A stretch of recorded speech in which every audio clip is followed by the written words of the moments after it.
The mid-1980s, a meeting of the Politburo of the Central Committee of the Communist Party of the Soviet Union. There is tension in the air as another difficult issue is being discussed, perhaps economic or personnel-related. The General Secretary, whether it be Chernenko or already Gorbachev, expresses his opinion. And then a man in a strict suit with an impenetrable face takes the floor, Viktor Mikhailovich Chebrikov. He does not raise his voice, he speaks calmly, but silence reigns in the room. His words are not just an opinion, they are information backed by the power of an entire department. The situation is absurd in its essence.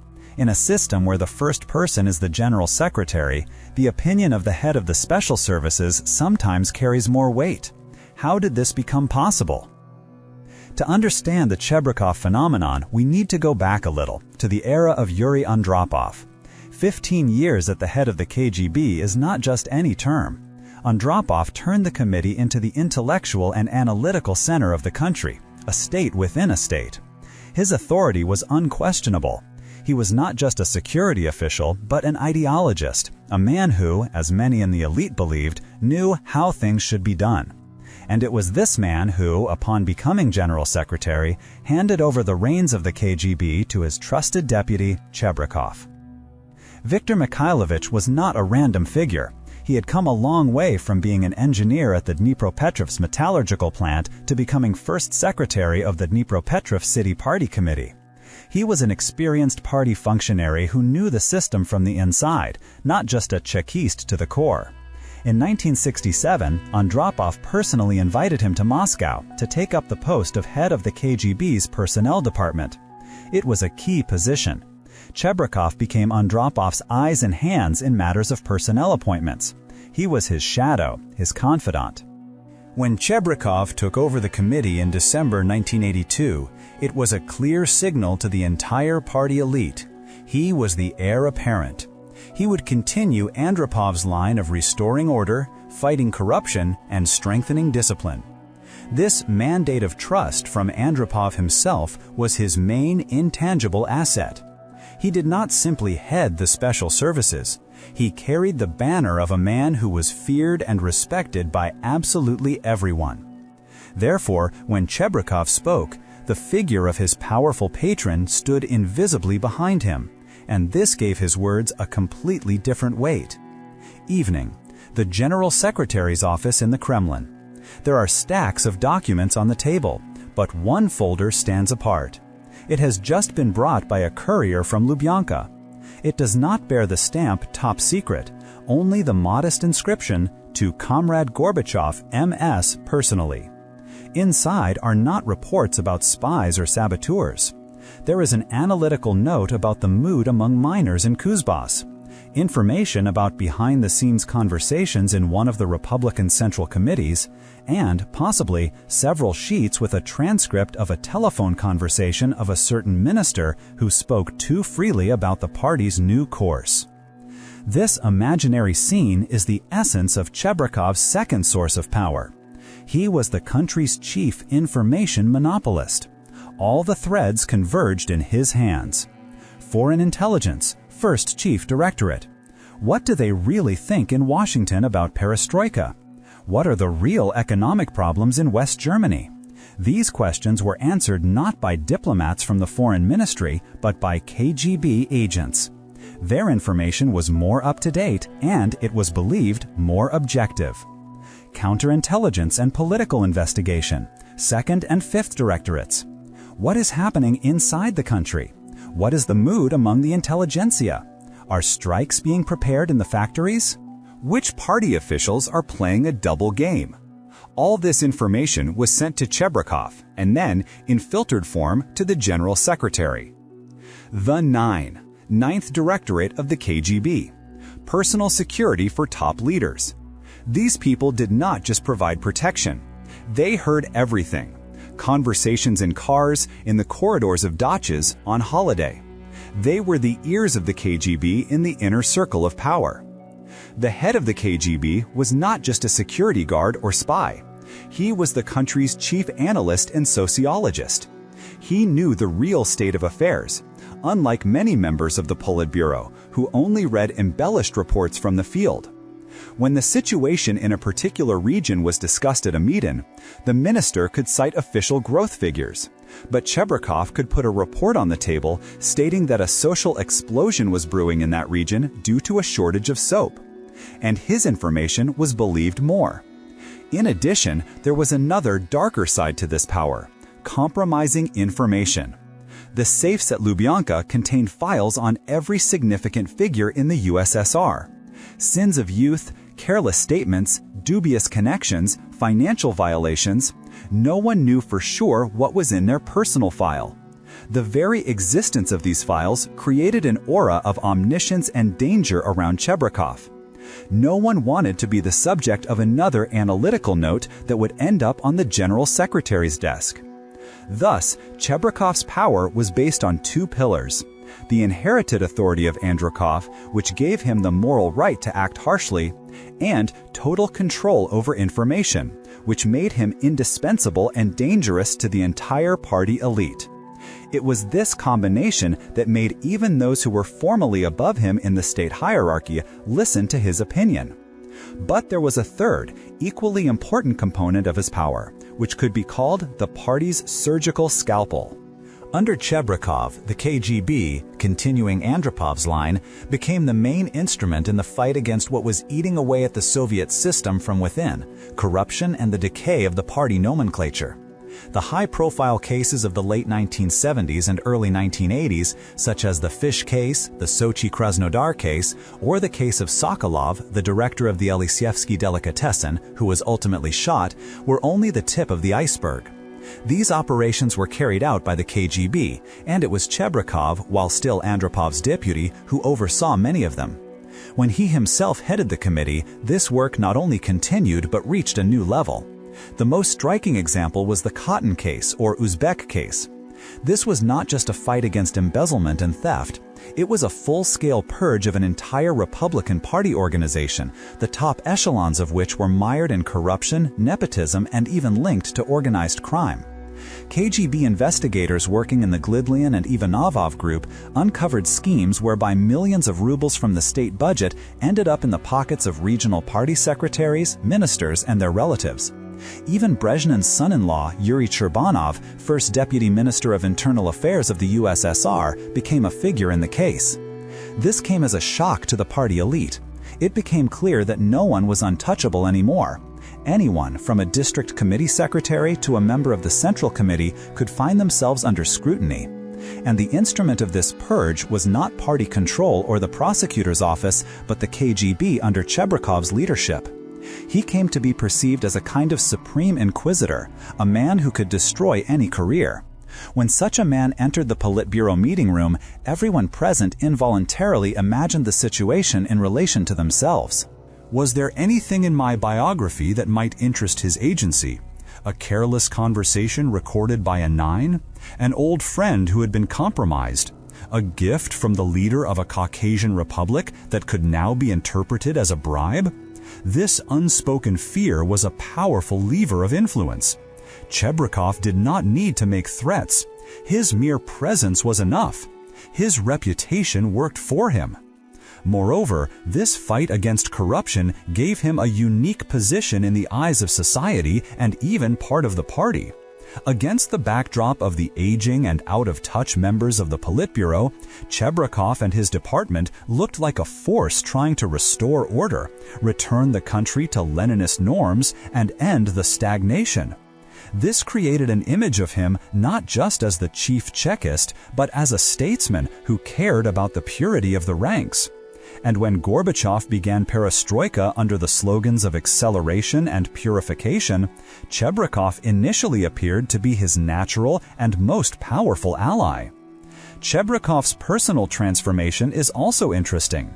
Having joined the KGB as an experienced party apparatchik, he quickly absorbed the spirit and methods of the agency, according to his colleagues' recollections. He learned to think in terms of state security, where there are no friends, only objects of operational interest. He was a man of the system, but not the party system, rather the Chekist system. His loyalty belonged first and foremost to the agency he headed, and only then to the party and its general secretary. This is a subtle but important distinction. A party official could compromise for the sake of maintaining unity or political expediency. The KGB chairman thought differently. If there was a threat, it had to be neutralized. If there was an abscess, it had to be lanced. This professional deformation made him inconvenient, but also indispensable. The general secretaries understood that he could be dangerous, but without him the system would collapse even faster. Chebrikov's power was also personnel power. All appointments to key positions in the country went through him. Formally, the candidates were approved by the Politburo, but before that, each candidate underwent a thorough check by the KGB. Special departments of the committee prepared detailed, objective reports that included everything from academic records to information about moral character and family connections. A negative conclusion from the KGB signed by Chebrikov was effectively a black mark that put an end to a career. In this way, he influenced not only current politics, but also the formation of the future elite. People who received high positions understood perfectly well to whom they owed their advancement, or at least the absence of obstacles from the authorities. This created a whole network of informal obligations and dependencies. At the same time, Chebrikov himself was an ascetic man, alien to luxury, which distinguished him from many representatives of the Brezhnev elite. He did not build luxurious dachas or collect cars. His passion was work. He could call the head of the department at 2 in the morning to clarify a detail in a report. This obsession with work, multiplied by his enormous powers, created the image of Iron Viktor, a man without weaknesses and therefore without vulnerabilities. It was difficult to come to an agreement with such a person in a friendly manner. One could either accept him as a given or try to eliminate him. The episode with the accident at the Chernobyl nuclear power plant is indicative. The first reports coming to Moscow through party channels were confusing and attempted to downplay the scale of the disaster. Local authorities were afraid to take responsibility. It was Chebrikov, having received reports from KGB officers working at the station and in Pripyat, who was one of the first to report to Gorbachev on the real picture: the destruction of the reactor, the monstrous level of radiation, and the need for immediate evacuation. In this critical situation, the information from the KGB proved to be the most accurate and truthful. It was a moment of truth that showed that in an emergency, it was his agency, not the ramified party apparatus, that was the most effective instrument of state management. Such episodes only strengthened his position and proved his indispensability to the General Secretary. However, as perestroika and especially Glasnost deepened, the foundation of Chebrikov's power began to erode. Criticism of Stalinism inevitably grew into criticism of the NKVD and then the KGB. Articles began to appear in the press about repression, the suppression of dissent, and the role of the organs in the tragic pages of history. For Chebrikov, as a man of the system, this was sacrilege. He sincerely believed that the KGB was the armed wing of the party, its shield and sword, and that any criticism of the agency undermined the foundations of the state. His ideological differences with the architects of perestroika, Gorbachev, Yakovlev, and Shevardnadze, began. While they saw Glasnost as a way to heal society, Chebrikov saw it as a loophole for agents of Western influence and anti-Soviet elements.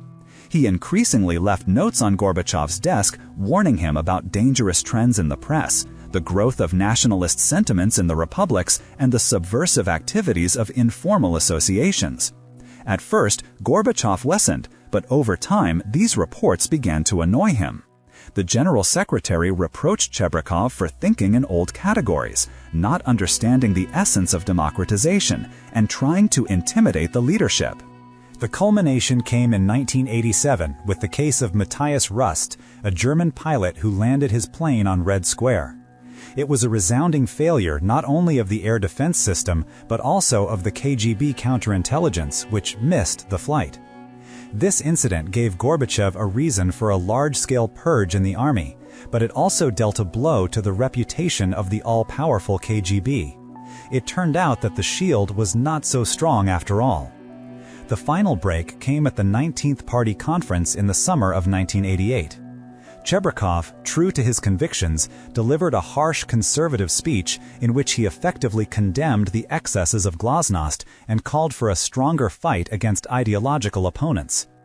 Party officials in the hall applauded him, but for Gorbachev, this was the last straw.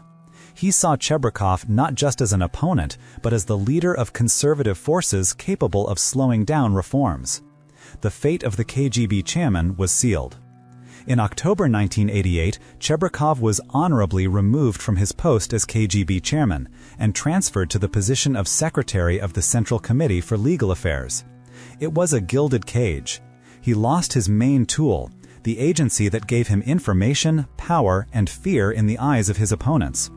Without the Lubyanka behind him, he once again became one of many party functionaries, and his influence rapidly faded away.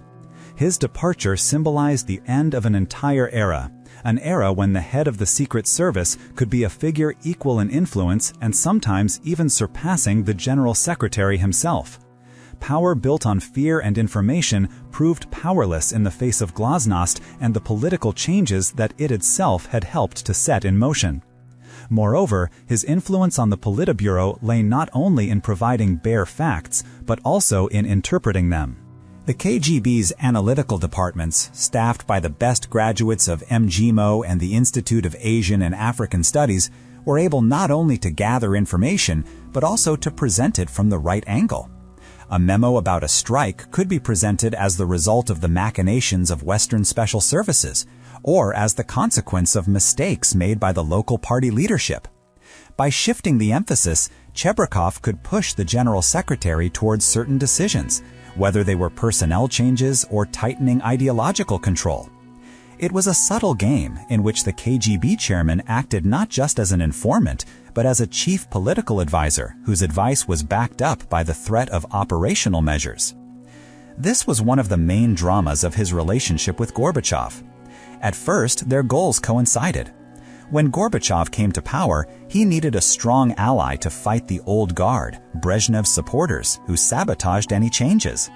Chebrikov and his department, with their compromising information on corrupt officials, were the ideal tool. Gorbachev used the KGB to clear the political field, and Chebrikov, as he saw it, was implementing Andropov's plan to restore order. But it was an alliance based on a fundamental misunderstanding. Chebrikov saw perestroika as a revolution from above, a controlled process of modernization and purification of the system, after which the nuts and bolts could be tightened again, but on a renewed mechanism. Gorbachev, consciously or not, set in motion a process that got out of control. He awakened society. This difference in worldview gave rise to fierce confrontation within the Politburo, where Chebrikov's main ideological opponent was Alexander Yakovlev, the architect of Glasnost. Their conflict was not just a clash of two opinions, it was a battle between two worlds. Yakovlev, who himself had suffered at the hands of party dogmatists and had been exiled to Canada as ambassador for many years, hated the omnipotence of the secret services and saw them as the main obstacle to reform. Chebrikov, in turn, considered Yakovlev to be little less than an agent of influence, a man who was deliberately destroying the ideological foundations of the state. He regularly sent Gorbachev notes about Yakovlev's questionable contacts and his speeches, which, according to the KGB, were anti-socialist in nature. Gorbachev found himself between a rock and a hard place. On the one hand, he had the chief ideologist of his course, and on the other, the head of the most powerful security structure, without which it was impossible to hold on to power. For a time, he managed to maneuver, but the rift between them grew deeper and deeper. Another, less well-known but no less important source of its influence was its control over the country's technological pulse. The KGB's T Directorate, Scientific and Technical Intelligence, was one of the most effective special services in the world in the field of industrial espionage. With the USSR lagging behind the West in terms of technology, it was this directorate that supplied critically important technologies for the defense complex and industry. Blueprints of the latest American aircraft, microchip samples, chemical formulas, all of this flowed into closed research institutes and design bureaus. As head of the department, Chebrikov was aware of the real state of Soviet science and the defense industry. He knew where the country was truly strong and where its power was merely propaganda bluff, covered up by stolen technology. This gave him enormous weight in disputes with members of the Politburo who oversaw the military-industrial complex, such as Grigory Romanov and Lev Zykov. He could operate not with general slogans about a missile nuclear shield, but with specific data that without another operation by Directorate T, the production of a new generation of missiles would be in danger of being disrupted. This made him a key player not only in politics, but also in the economy and defense. His role was particularly evident in the issue that ultimately buried the Soviet Union, the national question. Thanks to its extensive network in the Union republics, the KGB was the first to sense the tectonic shifts. Long before thousands of people took to the streets of Vilnius and Tbilisi, analysts from the Fifth Directorate, combating ideological diversions, reported to Chebrikov on the growth of nationalistic sentiments in the Baltic states, on secret meetings of dissidents, and on the formation of people's fronts. He saw this as a direct threat to the integrity of the state and demanded that Gorbachev take tough preventive measures, arresting leaders, banning organizations, and stepping up counter-propaganda. But Gorbachev, believing in the power of dialogue and political maneuvering, considered these reports to be alarmist and a manifestation of old thinking. He tried to negotiate and find a compromise, while Chebrikov insisted on surgical intervention before the tumor metastasized.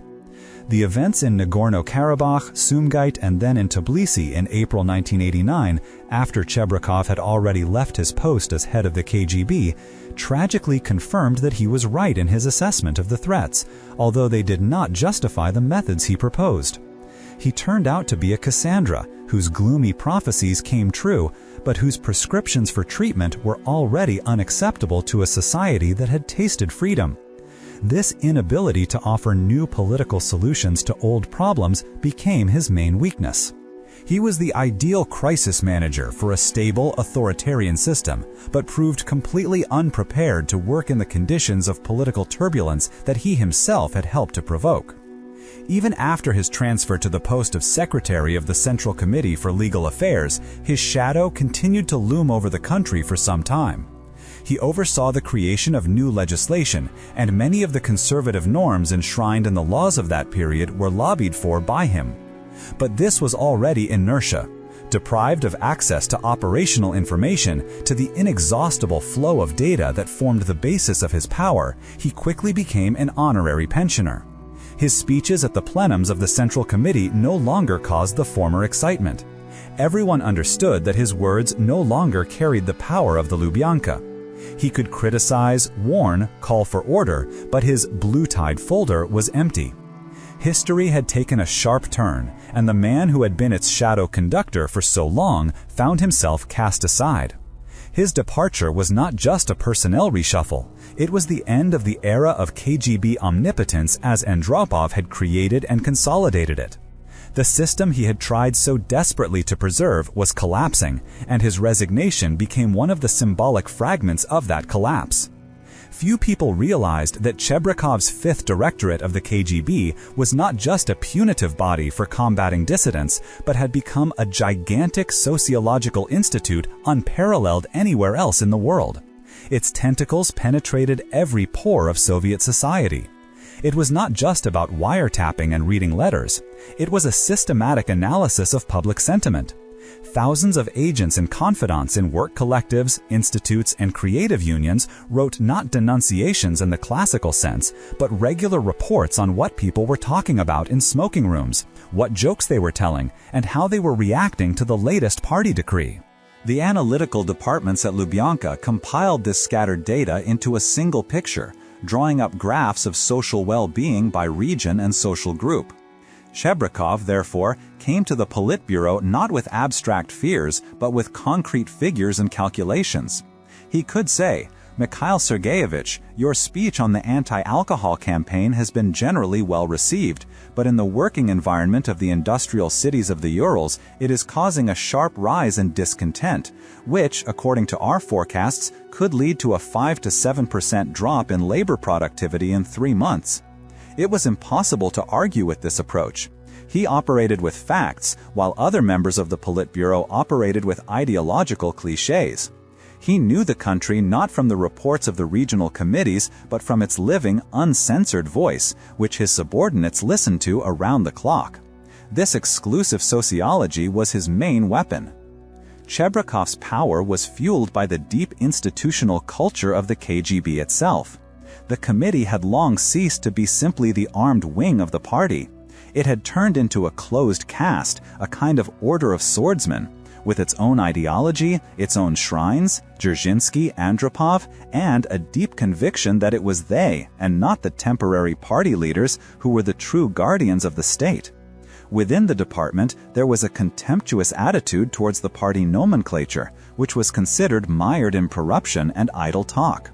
The Chekists saw themselves as the last bastion of order and professionalism. Chebrikov was the voice of this corporate pride. When he argued with Gorbachev or Yakovlev, he had the support of hundreds of thousands of employees who were convinced of their rightness and historical mission. It was not just the opposition of one man, but the resistance of an entire system. Moreover, under his leadership, the KGB tried to take control of new emerging processes. The first cooperatives and joint ventures were often created under the tacit patronage or with the participation of former or current employees of the authorities. This was an attempt to harness the forces of the market, steer them in a controlled direction, and, at the same time, create new sources of funding for operational needs. Chebrikov tried to act as a strategist who, seeing the inevitability of change, sought to integrate his agency into the new reality as the main moderator. Gorbachev's foreign policy was a key factor in his tough stance. For the first chief directorate of the KGB, Foreign Intelligence, which had been engaged in an exhausting and risky struggle with Western special services for decades, the General Secretary's new thinking looked like a series of inexplicable concessions and outright betrayals. The withdrawal of troops from Afghanistan was perceived as a stab in the back. A huge network of agents built up over years was abandoned to its fate. The missile reduction treaties concluded with Reagan were considered by the intelligence community to be unilateral disarmament. Agents risked their lives to obtain blueprints of American missiles, and the Politburo agreed to destroy them with a stroke of the pen. Chebrikov, as the head of this entire machine, could not help but share the frustration of his subordinates. He saw how geopolitical assets, accumulated with blood and enormous expense, were being devalued for the sake of ephemeral détente and applause in the West. His reports to Gorbachev on the CIA's ongoing subversive activities and the insincerity of Western partners became increasingly alarming. He was not opposed to peace as such, but he was opposed to peace achieved, in his opinion, at the cost of surrendering national interests. This conflict between the General Secretary's foreign policy and the corporate interests of the intelligence services became one of the deepest and most irreconcilable rifts in their relationship. Predetermining the inevitability of Chebrikov's resignation as a figure who prevented Gorbachev from conducting dialogue with the West without looking over his shoulder at the hawks in Lubyanka. His influence extended to the most sacred sphere of Soviet life, ideology. Through the 5th Directorate of the KGB, Chebrikov effectively controlled Glavlit, the state censorship body. No controversial play, film, or book could be published without tacit approval from Lubyanka. The editors of thick literary magazines such as Novi Mir and Znamya knew perfectly well that permission from the Central Committee was only half the battle. It was much more important that the material did not raise questions among their neighbors. Chebrikov personally read many controversial manuscripts, and his decision was final. It was his tough stance that delayed the publication of Anatoly Rybakov's novel Children of the Arbat for many years. He saw it not just as a literary work, but as ideological sabotage that undermined the foundations of the Soviet system. This role as supreme cultural arbiter gave him power over the minds of the intelligentsia, a power based on fear and the ability to cut off the creative oxygen supply to any author he did not like. Moreover, Chebrikov actively used the KGB as a tool to promote his people to key positions. Viktor Chebrikov's power under Gorbachev was based on Andropov's legacy, control over information, participation in anti-corruption campaigns, and the execution of delicate tasks. However, his influence was not absolute. It depended on the support of the General Secretary and the changing political situation.